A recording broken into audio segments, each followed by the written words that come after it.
ने बिच मदीने हाय हाय सुनते ने सब सी बोली मंगता जो आप बिस्मिल्लाहिर्रहमानिर्रहीम। तहसीलो ज़िला वज़ीराबाद मेन अड्डा सोदरा ते जामिया मस्जिद मक्की गुलजारे मदीना है। अज जुमातुल मुबारक है और खास बात इत्थे ये वे कि जड़ियाँ तुहानूं इत्थे मोटरसाइकिल खड़ियां नज़र आ रही ने इहदे इर्द गिर्द और इत्थे काफ़ी अंदर मस्जिद दे रश और ये जेड़े गूंगे क्लास फैलो सन मैट्रिक तो बाद फिर वो गूंगे कॉलेज गए, कॉलेज दे क्लास फैलो दोस्त बने तो वो गूंगे जड़े ने सारे उन्होंने इत्थे महफिल नात रखी है।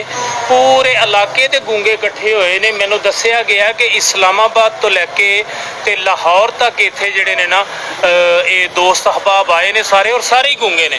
और मैं हैरान हाँ कि नात खानी उन्होंने इत्थे रहाई है तो उन्होंने की समझ आएगी की नहीं। मस्जिद विच मैं अंदर दाखिल होया जी तो तुहानूं बस ये दस्सण दा मकसद ये सी कि देखो जिहड़े बंदे नूं अल्लाह दा खौफ या डर हुंदा या नेकी दा जज्बा हुंदा सारे ही गूंगे टोटली।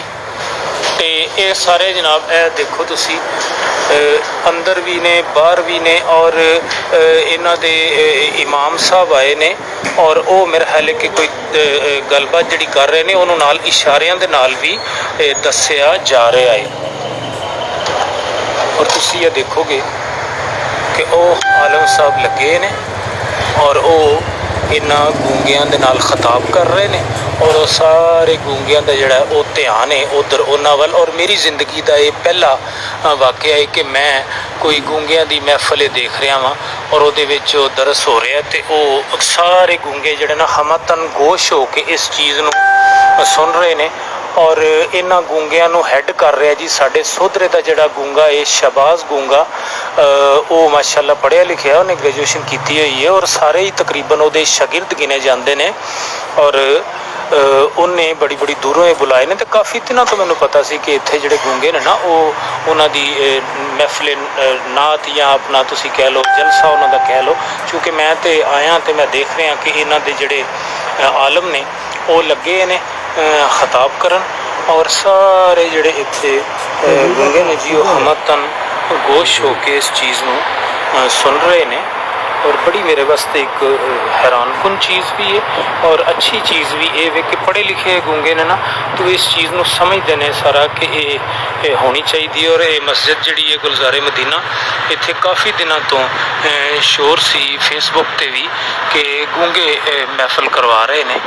और अज मैं ये तुहाडे तक इसलिए पहुँचाया कि मेरे वास्ते एक नवी चीज़ सी मगर ये देखो पूरे 100-200 किलोमीटर तो इत्थे जिहड़ा ना ये इकट्ठे होए ने और सारे उधर तवज्जो है और सारे हमतन गोश हो के इस चीज़ नूं सुन रहे हैं। बहरहाल जी ये अल्लाह ताला इन्हां दी इस नेकी नूं और इस चीज़ नूं कबूल फरमाए। और मैनू पिछों इशारे कर रहे सन कि जरा थोड़ा परा हो जाए जी क्योंकि मेरा ख्याल है कि वो खास कोई मसला बयान फरमा रहे हैं। मैनू तो उक्का समझ नहीं आ रही लेकिन वो पिछों मैनू ना लक के हथ ला के उन्होंने इशारा किया कि पिछे हो जाओ जी तो ये जड़ा ना सानू सुनन दिओ।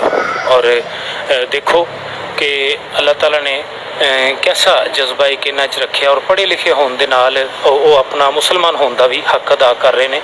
और मैं चूँकि समझ नहीं रहा बिल्कुल कि वो कह रहे हैं मगर उन्हां दी तवज्जो इन्नी भरपूर है उन्हां दे उत्ते आलम साहब दे उत्ते कि मैनू पिछों लत्त नाल हथ नाल ना ला ला के इशारा करते रहे कि पिछे हो जाओ जी सानू समझन दिओ सुनन दिओ। और देखो तुसी सारे ओ जी जिहड़ा नाल बैठा है अपना मैं थोड़ा फोकस करके तुहानूं दसना चाहना ये सफ़ेद टोपी वाला बिल्कुल कंध दे नाल जिहड़ा लगा है इमाम साहब जिथे खड़े ने ये नाल एक बंदा और खड़ा है तो ये नाल थले सफ़ेद टोपी वाला वो शहबाज गूंग है तो वो मेज़बान भी है इस महफिल का।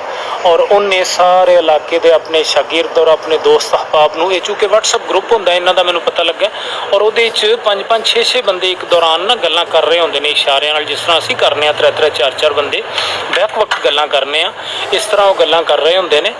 तो ਇਹ ਹੁਣ ਪਤਾ ਨਹੀਂ ਇਹਨਾਂ ਦਾ ਖਿਤਾਬ ਜਿਹੜਾ ਕਿੰਨੀ ਦੇਰ ਉਹ ਜਾਰੀ ਰਹਿਣਾ ਹੈ।